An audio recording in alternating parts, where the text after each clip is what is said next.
태조실록 1권 총서 119번 기사.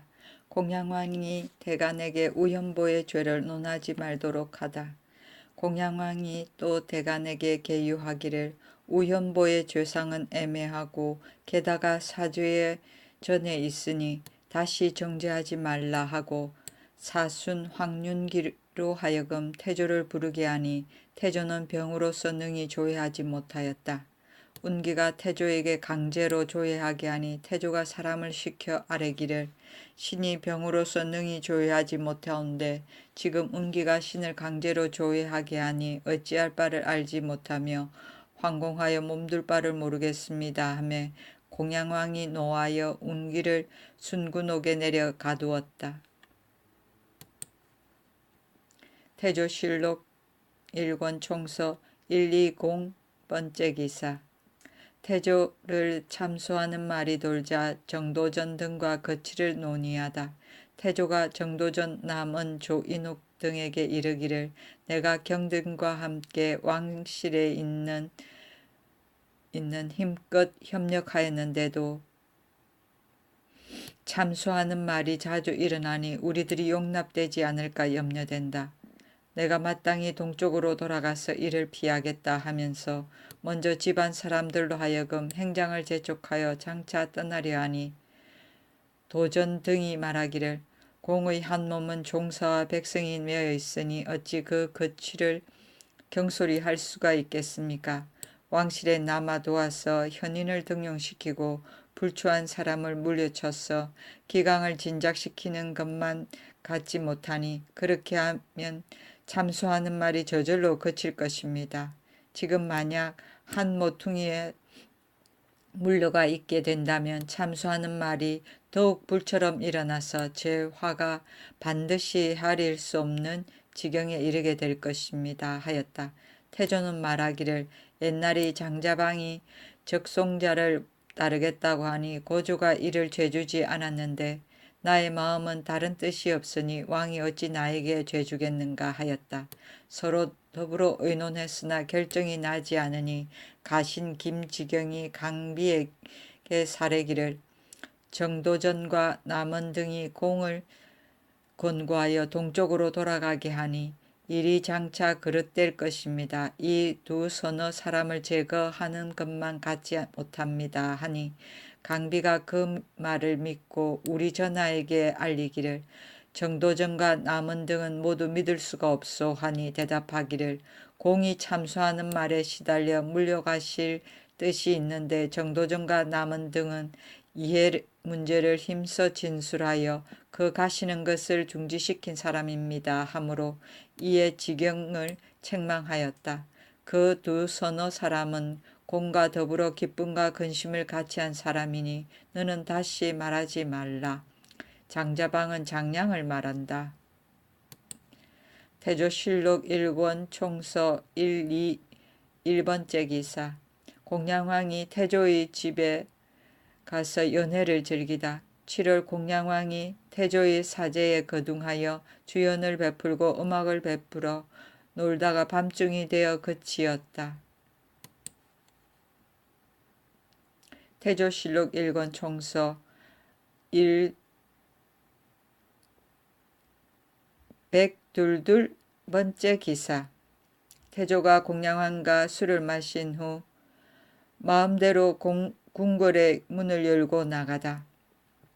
태조가 강비와 더불어 공양왕에게 나아가 술잔을 드리니 공양왕이 태조에게 의대와 입자, 보영과 안장 갖춘 말을 내리니 태조는 적석에서 이를 입고 배사하였다.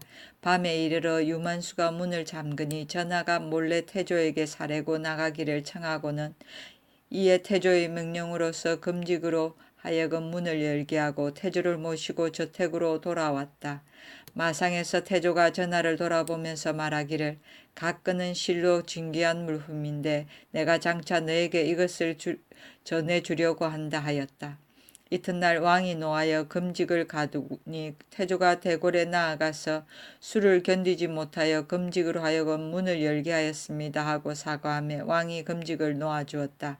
전하란 태종을 말하고 금직은 열쇠를 맡은 사람 곧 지금의 사약이다.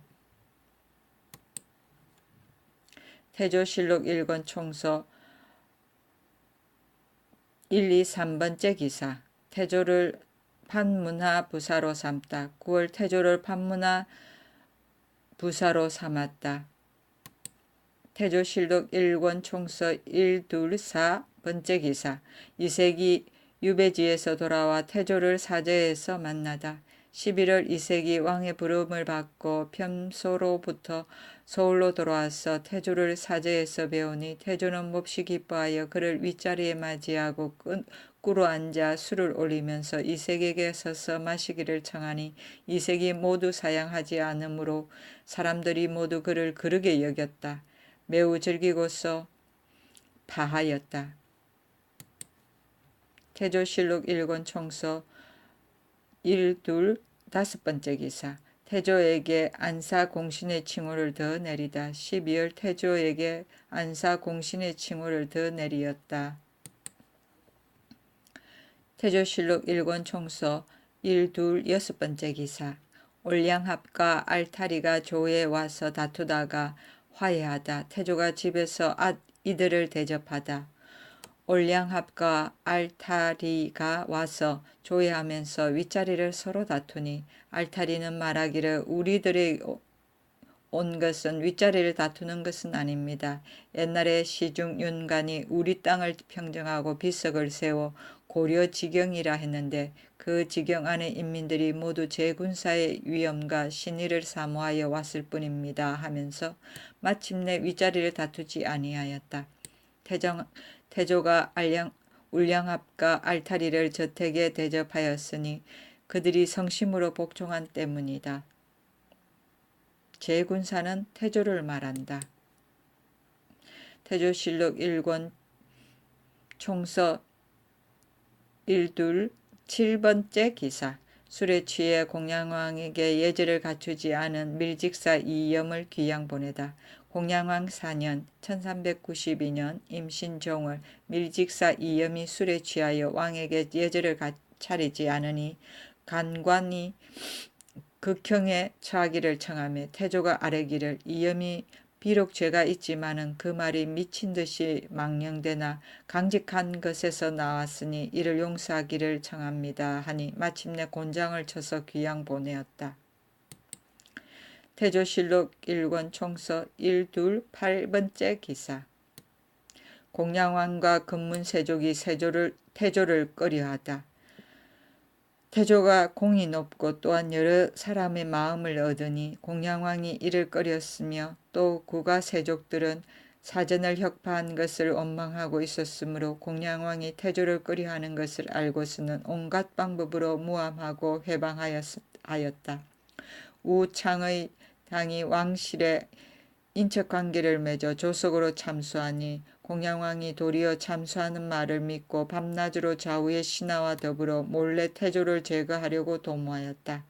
태조의 휘하 인사가 그 소위에 분개하여 굴을 얼려 그 무망함을 변명하고자 하여 글이 이루어졌으나 올리지 못했는데 태조의 서영 사위인 변준략이 중간에 서서 병고를 관망하다가 공양왕이 시기하여 싫어함이 이미 극도에 달한 것을 알고는 화가 자기에게 미칠까 두려워하여 평소부터 공양왕의 사이인 익천군 왕접과 동경계를 맺었는데 이때 이르러 휘하 인사가 만든 글로서 왕접에게 알려 훗날의 터전을 삼으려고 하였으니 이 까닭은 공양왕이 이 사실을 알게 되었다.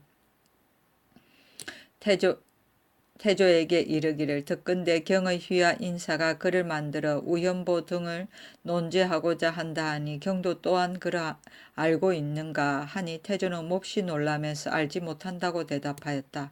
물러 나와서 휘하의 인사를 불러보고는 그 사정을 알고 이를 중지시켰다. 동경계는 동갑계와 같은 말이다.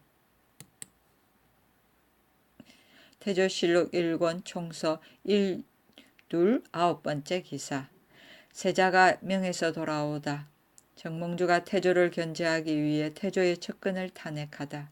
3월 세자 석이 중국에서 조연하고 돌아오니 태조가 태조가 황주에 나가서 맞이하고 드디어 해주에서 사냥하였다. 장차 길을 떠나려 하며 무당 방울이 강비에게 말하기를 공의 입은 행차는 비유컨대 사람이 백척의 높은 다락에 오르다가 실족하여 떨어져서 그의 땅에 이르매 만인이 모여서 받드는 것과 같습니다 하니 강비가 매우 근심하였다. 태조가 활을 쏘아 사냥하면서 새를 쫓다가 말이 진창에 빠져 넘어졌으므로 드디어 떨어져 몸을 다쳐 교자를 타고 돌아왔다. 공양왕이 중사를 연달아 보내 문병하였다. 처음에 정몽주가 태조의 위엄과 덕망이 날로 성하여 조정과 민간이 진심으로 붙쫓음을 꺼려하였는데 태조가 말에서 떨어졌다는 말을 듣고는 기뻐하는 기색이 있으면서 기회를 타서 태조를 제거하고자 하여 대간을 사주하여 말하기를 먼저 그의 보좌역인 조준을 등을 제거한 후에 그를 도모할 것이다 하였다. 이에 태조의 친근하고 신임이 있는 삼사 좌사 조준 정당 문학 정도전 전 밀직부사 남은 전 판서 윤소종 전 판서 남재 청주 목사 조박을 탄핵하니 공양왕이 그 글을 도당에 내렸다. 몽주가 중간에서 이를 선동하여 조준 등 6인을 모두 먼 곳으로 귀양 보내고 그 무리 김기련, 이반 등을 조준, 정도전, 남은의 귀양 간 곳으로 나누어 보내어 그들을 국문하여 죽이고자 하였다. 김기련 등이 길을 떠나려 할 적에 우리 전하께서 모치상을 당하여 속촌의 무덤 옆에서 여막살이를 하고 있었는데 이제가 차와 과일을 준비하여 가니 전하가 이제에게 말하기를 몽주는 반드시 우리 집에 이롭지 못하니 마땅히 이를 먼저 제거해야 되겠다 하며 이제는 말하기를 예예 지당한 말씀입니다 하였다. 태조가 벽난도에 이르러 유숙하니 전하가 달려와서 이르기를 아뢰기를 몽주가 반드시 우리 집을 모함할 것입니다 하였으나 태조는 대답하지 아니하였다. 또 아뢰기를 마땅히 곧 서울로 돌아가셔야 될 것입니다. 유숙할 수가 없습니다 하였으나 태조께서 허락하지 않으므로 굳이 청한 후에야 태조가 병을 참고 밤에 행차하니 전하가 태조를 부축하여 저택에 이르렀다. 태조실록 1권 총서 130번째 기사 밀직제약 이성중이 가보인 복음을 태종에게 바치다. 전하가 대언이 되었을 때 이달충이 아우 밀직제약 이성중이 그 아들 휴로 하여금 집안에서 되도록 전해오는 금으로 장식한 복음을 바치게 하니 전하가 왕비와 더불어 앉아서 이를 받았다. 왕비가 웃으면서 말하기를 복음을 보낸 것이 무슨 뜻인지 알 수 없는데 하였다. 이튿날 전하가 성중의 집에 가서 살해하기를 나는 유학을 닦는 선비인데 무엇 때문에 복음을 보냈는가 하니 성중이 대답하였다. 복음은 저의 소용이 아닙니다. 명공께서 당연히 쓸 것이기에 감히 바치는 것입니다. 태조실록 1권 총서 131번째 기사 정몽주가 조준 등을 처형코자 하니 태종이 정몽주를 죽이고 일당을 탄핵하다. 정몽주가 성현을 사주하여 번갈아 글을 올려 조준, 정도전 등을 목베기를 청하니 태조가 아들 이방과와 아우화, 사위 이재와 휘하의 황희석, 조규 등을 보내어 세골에 나아가서 아뢰기를 지금 대가는 조준이 전하를 왕으로 세울 때 다른 사람을 세울 의논이 있었는데 신이 이 일을 저지시켰다고 논했하니 조준이 의논한 사람이 어느 사람이며 신이 이를 저지시킨 말을 들은 사람이 누구입니까? 청하옵건대 조준 등을 불러와서 대간과 더불어 조정에서 변론하게 하소서 하여 이 말을 주고받기를 두세 번 하였으나 공양왕이 듣지 않으니 여러 소인들의 참소와 모함이 더욱 급함으로 화가 알 수 없는 지경에 이르렀다. 우리 전하께서 몽주를 죽이기를 청하니 태조가 허락하지 아니하였다. 전하가 나아가서 상환과 이화, 이재와 더불어 의논하고는 또 들어와서 태조에게 아뢰기를 지금 몽주 등이 사람을 보내어 도전 등 국문하면서 그 공사를 우리 집안에 관련시키고자 하니 사세가 이미 급하온데 장차 어찌하겠습니까 하니 태조는 말하기를 죽고 사는 것은 명이 있으니 다만 마땅히 순리대로 받아들일 뿐이다 하면서 우리 전하에게 속히 여막으로 돌아가서 너의 대사를 마치게 하라고 명하였다. 전하가 남아서 병환을 시중들기를 두세 번 청하였으나 마침내 허락하지 아니하였다. 전하가 하는 수 없이 나와서 순교리의 옛 저택에 이르러 사랑에 앉아 있으면서 근심하고 조심하여 결정하지 못하였다. 조금 후에 문을 두드리는 소리가 나므로 급히 나가서 보니 관흥창사 정탁이었다. 정탁이 그근하기를 백성의 이해가 이 시기에 결정되는데도 여러 소인들의 반란을 일으킴이 저와 같은 공은 어디로 가십니까?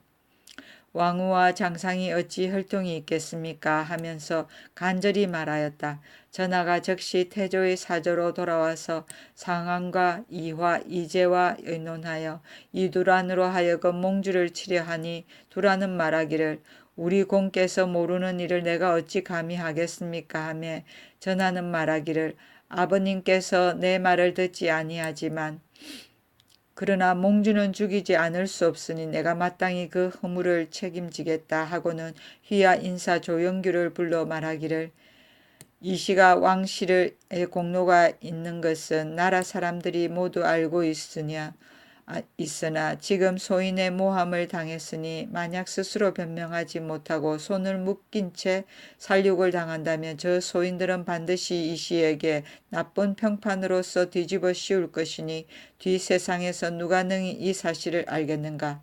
휘하에 인사들이 많은데 그 중에서도 한 사람 또 이시를 위하여 힘을 쓸 사람은 없는가 하니 영규가 개연히 말하기를 감히 명령대로 하지 않겠습니까 하였다. 영규, 조영무, 고여, 이부 등으로 하여금 도평의사사에 들어가서 몽주를 치게 하였는데 변중락 양이 그 계획을 몽주에게 누스라니 몽주가 이를 알고 태조의 사저에 나와서 병을 위문했으나 실상은 병고를 엿보고자 함이었다. 태조는 몽주를 대접하기를 전과 같이 하였다. 이하가 우리 전하에게 아뢰기를 몽주를 죽이려면 이때가 그 시기입니다 하였다. 이미 계획을 정하고 나서 이하가 다시 말하기를 공이 노하시면 두려운 일인데 어찌하겠습니까 하면서 의논이 결정되지 못하니 전하가 말하기를 기회는 잃어서는 안 된다. 공이 노하시면 내가 마땅히 대의로서 아뢰어 위로하여 풀도록 하겠다 하고는 이에 노상에서 치기를 모의하였다. 전하가 다시 영규에게 명하여 상황의 저택으로 가서 칼을 가지고 와서 바로 몽주의 집 동리 입구에 이르러 몽주를 기다리게 하고 고여 이부 등 두 서너 사람으로 그 뒤를 따라가게 하였다. 몽주가 집에 들어왔다가 머물지 않고 곧 나오니 전하는 일이 성공되지 못할까 두려워하여 친히 가서 주의하고자 하였다. 문 밖에 나오니 휘하 인사의 말이 안장을 얹은 채 밖에 있는지라 드디어 이를 타고 달려 상황의 저택에 이르러 몽주가 갔는가를 물으니 지나가지 아니하였습니다 하므로 전하가 다시 방법과 계책을 지시하고 돌아왔다.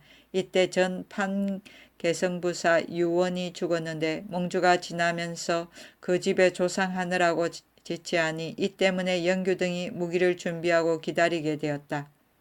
몽주가 이름에 영규가 달려가서 쳤으나 맞지 아니하였다. 몽주가 그를 꾸짖고 말을 채찍질하여 달아나니 영규가 쫓아가 말머리를 쳐서 말이 넘어졌다. 몽주가 땅에 떨어졌다가 일어나서 급히 달아나니 고요등이 쫓아가서 그를 죽였다.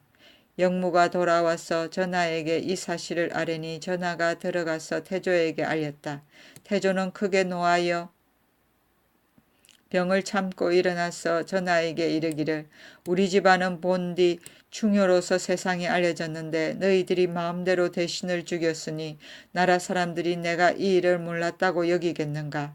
부모가 자식에게 경서를 가르친 것은 그 자식이 충성하게 효도하기를 원하는 것인데 너가 감히 불효한 짓을 이렇게 하니 내가 사약을 마시고 죽는 심경이다 하매 전하가 대답하기를 몽주등이 장차 우리 집을 모함하려고 하는데 어찌 앉아서 망하기를 기다리는 것이 합하겠습니까? 몽주를 살해한 이것이 곧 효도가 되는 까닭입니다 하였다.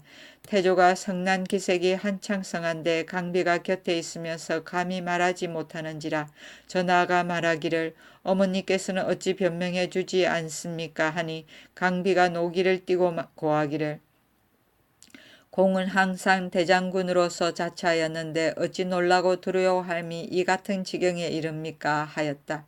전하는 마땅히 휘하의 인사를 모아서 뜻밖의 병구에 대비해야 되겠다 하면서 즉시 장사길 등을 불러 휘하 군사들을 거느리고 빙 둘러쓰고 지키게 하였다. 이튿날 태조는 마지 못하여 황희석을 불러 말하기를 몽주 등이 죄인과 한편이 되어 대간을 몰래 껴서 충량을 모함하였다가 지금 이미 복제하여 처형되었으니 마땅히 조준 남은 등을 불러와서 대간과 더불어 변망하게 할 것이다. 경이 가서 왕에게 이 사실을 아뢰라 하니 희석이 의심을 품고 두려워하여 말이 없이 쳐다보고만 있었다.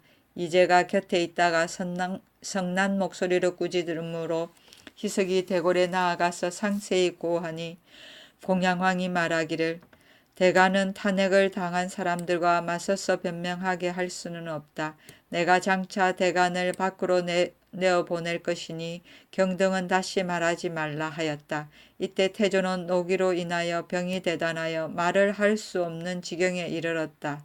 전하가 말하기를 일이 급하다 하고 비밀리 이자분을 보내어 조준 남은 등을 불러 돌아오게 할 의사로서 계유하고 또 상황과 이와 이제 등과 더불어 의논하여 상황을 보내어 공양왕에게 이르기를 만약 몽주의 무리를 문제하지 않는다면 신등을 죄주기를 청합니다 하니 공양왕이 마지 못하여 대간을 순군욱에 내려가두고 또 말하기를 마땅히 외방에 귀양 보내야 될 것이니 국문할 필요가 없다 하더니 조금 후에 판삼사사 백음령 문화평리 김주 동순군 제조 김사영 등에게 명하여 대간을 국문하게 하니 좌상씨 김진양이 말하기를 몽주 이색 우현보가 이숭인 이종학 조호를 보내어 신등에 이르기를 반문하 이성계가 공을 믿고 제멋대로 권세를 부리다가 지금 말에서 떨어져 병이 위독하니 마땅히 먼저 그